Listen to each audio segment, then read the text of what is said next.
cursed village of Vardun, deep in the heart of the Appalachian Mountains, where narrow dirt roads vanish into a dense, shrouding mist, lies the legend of Vardun, a village abandoned under mysterious circumstances in the mid-20th century. Locals whisper that one night, as if by magic or curse, the entire population disappeared, leaving behind empty, moss-covered houses that time itself seems to have forgotten. It's a story that could have been ripped straight from a horror film. Mike, Jessica, Andrew, and Rachel, 4 friends and hosts of a popular YouTube channel dedicated to urban legends and abandoned places, decided to venture into Vardun to capture evidence of its eerie past. Mike, the charismatic leader, always maintained that legends are just stories until you stand in their shadows. Jessica, with her relentless drive for uncovering secrets, hoped to find proof of the supernatural. Andrew and Rachel, both daring and a bit skeptical, longed for the adrenaline rush that comes from testing their courage. On a cold, overcast autumn day, the group set off in their rugged SUV armed with cameras, flashlights, and a collection of local tales. The road to Vardun wound through ancient forests, where even the wind seemed to whisper cautiously, as if it feared breaking the silence of nature. As they drove along the winding path, they noticed strange markings carved into the bark of trees, runes, and circular symbols whose origins were unknown. "Look at this," Jessica murmured as they pulled over. "These marks, they seem almost like warnings." After about 30 minutes of hiking along a narrow, root-strewn trail, the trees gradually parted to reveal the forsaken village. Dozens of dilapidated houses with darkened, time-worn walls, roofs entangled with wild vines, and shattered windows greeted them. The air was heavy with the scent of decay and damp earth, and the fading autumn sunlight cast long, sinister shadows over the deserted streets. "Vardun looks as though time itself has stopped here," Rachel whispered, her voice trembling as she surveyed the ghostly scene. They approached the largest building on the main street, a house that, despite its age, seemed to hold secrets behind every creaking door. As they stepped inside, they discovered remnants of a hurried departure, furniture still arranged neatly, books scattered on tables, and household items left as if abandoned mid-life. Hanging on one wall was an old black-and-white photograph of a family, a father, a mother, and 2 children. The little boy in the picture gazed directly at the camera with eyes filled with terror and an unspoken warning. "Why does his stare feel like he's trying to tell us something?" Andrew asked, leaning in for a closer look. Rachel directed her flashlight toward the lower part of the photo, and to her shock, the glass reflected a faint, dark figure standing ominously behind the family. "Maybe it's just a trick of the light." Jessica tried to dismiss the chill creeping over her, though her voice betrayed her uncertainty. Suddenly, a loud bang echoed from upstairs, as if a door had slammed shut with fierce finality. Mike raised his camera and said, "Let's check it out." Reluctantly, they climbed the creaking staircase.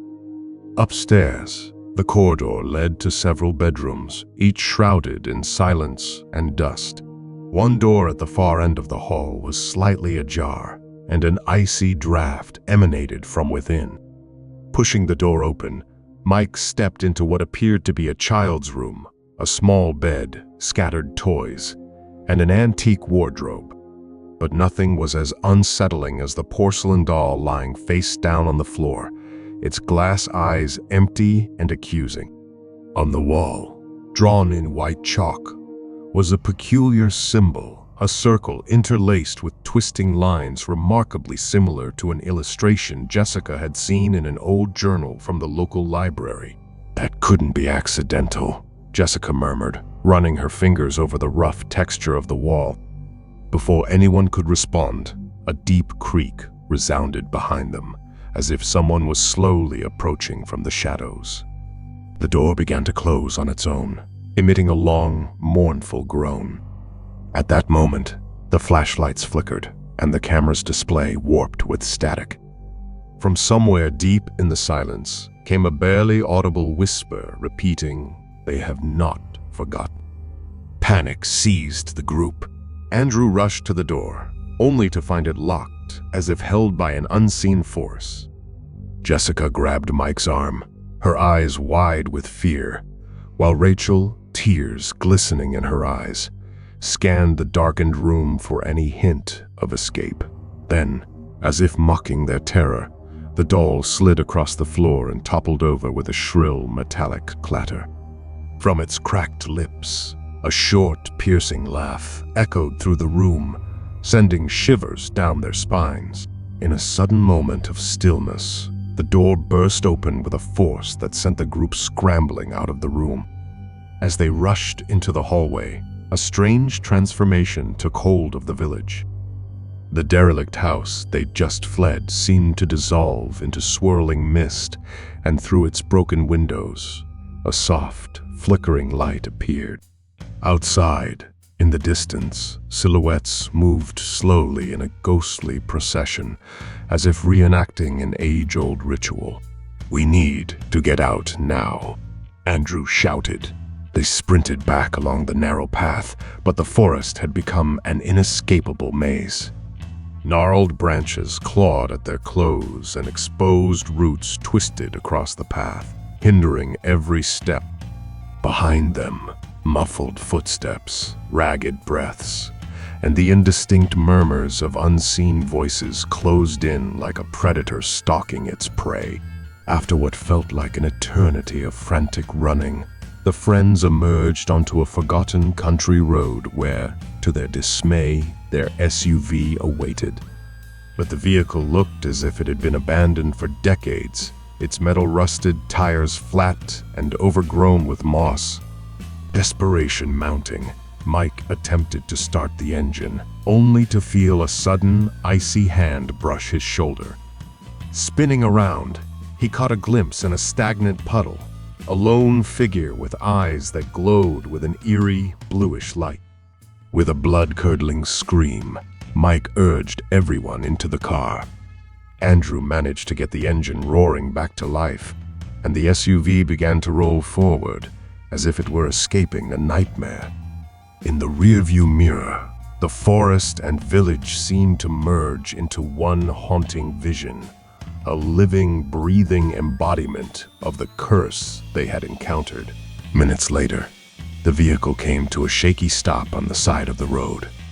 The interior was filled with heavy, trembling silence, broken only by the rapid thumping of their hearts and soft, uneven breaths. Rachel stared out the window, her voice barely a whisper. "It's like this curse follows us. It never lets go." Mike, still shaken, played back the footage from his camera. On the final frame, his blood ran cold as he saw a pale, sorrowful face staring directly into the lens. Faintly, ghostly letters materialized on the screen, as if written by the mist itself. "No one forgets Vardun." In that moment, the truth struck them all. Vardun wasn't merely an abandoned village. It was a prison for lost souls, cursed to wander between worlds. The chilling realization dawned that anyone who dared to disturb its silence would carry its haunting memory forever. Days later, local authorities found the SUV abandoned on a desolate stretch of road, its occupants nowhere to be seen. The only trace of their ordeal was the damaged camera, its last surviving frame capturing that enigmatic, mournful gaze. Investigators, puzzled by the inexplicable static and fleeting images, could never fully decipher the mystery of Vardun. For those who dare to speak of it, the legend of Vardun now serves as a stark warning. Some secrets are meant to be left undisturbed, and some places, no matter how forgotten, never truly let go of those who enter their domain.